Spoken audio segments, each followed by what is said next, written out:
between the lines. Take a listen. I'd go to the moon in a nanosecond.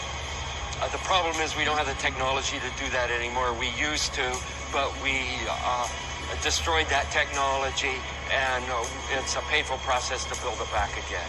But going to Mars... Oh, really? Yeah. Here we are at Norton Sales. They've been selling surplus stuff for NASA for over 45 years. If you look about, you see everything from engines to cones, every type of valve, every type of gauge, every fan.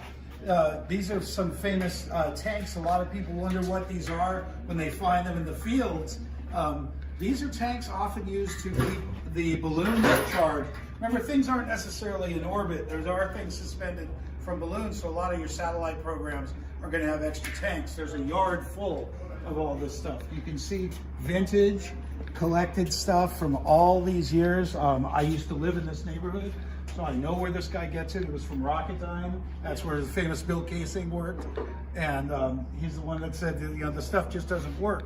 One of the greatest, I mean, everything here has been picked through, but this is the surplus from NASA year after year. There's vacuum chambers, actual engines, actual motors. If you take a look at some of the gauging, this is out of craft. This is the lost technology that NASA talks about. They say it's a painful process to bring it back. On behalf of Flat Earth, I present to you the painful process of going to the moon that they've scrapped entirely since the 60s. In 50 years, this stuff's been sitting right here. And I've been dying to tell you all about it. You found it. All right. So we're in a place called Norton Sales. It's in North Hollywood, and they've been buying surplus for years. When I was a kid, I worked in the automotive business, and we bought shelving here because they had the scrap shelving. You got to imagine at the end of a project, Gemini, Apollo, or something, by government process, it shuts down fiscally, and it has to go to auction, and they sell the entire building, desks and everything. This is where it ended up, and they scrap certain things and they keep other things.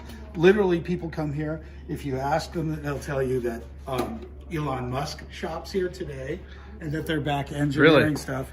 Absolutely. So looking forward to next time we come when you can see the Apollo rocket. There's a rocket that's on loan right now, a rocket engine, and it was from the command module. It was a spare from the command module of the Apollo program, and they say that that is the only rocket ever designed to be fired up at over 70 miles in height. That we don't think rockets can even work in space, but they made one anyway, and it's here for us to look at. Well, now, show. Wendell, can you get a close up of some of this equipment? All right. I mean, there's no telling what this stuff does. Dan, can we use this for our documentary? Absolutely. So there's no telling what we're seeing here, but this is some fascinating Well, that looks stuff. real scientific. Definitely. And if you look in this thing, this is obviously some form of vacuum chamber, and it's obviously probably for testing things in a vacuum. This is, by the way, there's your vacuum of space. Right there. Huh? There you go. Look how nice that goes in there. Hold on, you have a pressurized system next to a vacuum. There you go. There you go, guys. That's exactly what it is. So again, you're welcome to look it up. Norton Sales Inc. has a website full of this stuff. It's become closer to a museum than a surplus yard. It's been here for quite some time. Come look at the rest of the stuff. Again, you got components and complete facilities, lots of dials, lots of gauges. If you look up here, you can see complete engine assemblies still. And This is the real deal. this is where NASA's lost technology is. I'm gonna put a wrench in their story. They said they destroyed that technology. They destroyed did. it, and we found how they put it back together. Here you'll see manifolds, one after another. It is my personal belief that Elon Musk comes here, buys this stuff to make it look like they're building rockets. To make it look like there's something. Really? Reach out for Elon Musk. Should reach out to him. All these flange pieces are really fascinating. The engineering in itself are exciting. You can only imagine aircraft has higher tension stuff to begin with. So it's pretty amazing. It says the bomb on this. It is the bomb. The F-bomb right there, look. I'll see if there's anything else we can look at. See that window? F-bomb. It's the F It's bomb empty back here now. and the DA bomb. Maybe outside there's going to be some more stuff. They had vacuum chambers.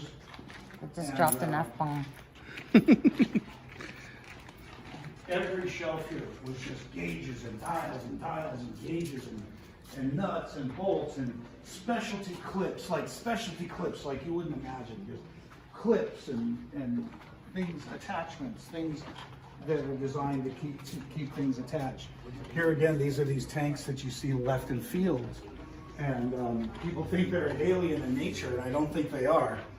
Since there's a stack of them outside, they don't appear quite as alien as one might think. But imagine if you're going to suspend a balloon for weeks at a time, you might need some spare gas. And I think occasionally these drop out, and that's what we find. Well, Dan, you landed on the gold mine. Yeah, here, come back here. Again, we'd like to talk to good old Don Pettit about that lost technology. We're here, this is some of the stuff that's still good that they pulled. It'll show us how Elon Musk can come here to buy something very similar to this. He said it would be rebuilt. They showed how we'd be able to rebuild the rubber and bring everything back up to spec. Why they're going backwards in technology, I have no idea. But this is some of the lost space program. There's our space program, folks. Sitting on the There floor it in is, North Hollywood. right there. We found it, Dan. It's on the floor in North Hollywood right here. Don't Look at try. this cutaway on that. The spring assembly. Oh yeah, huh? That's awesome. And then look at this cam assembly here. They got it here. They needed it for something. Oh, here's one of their satellites, Dan.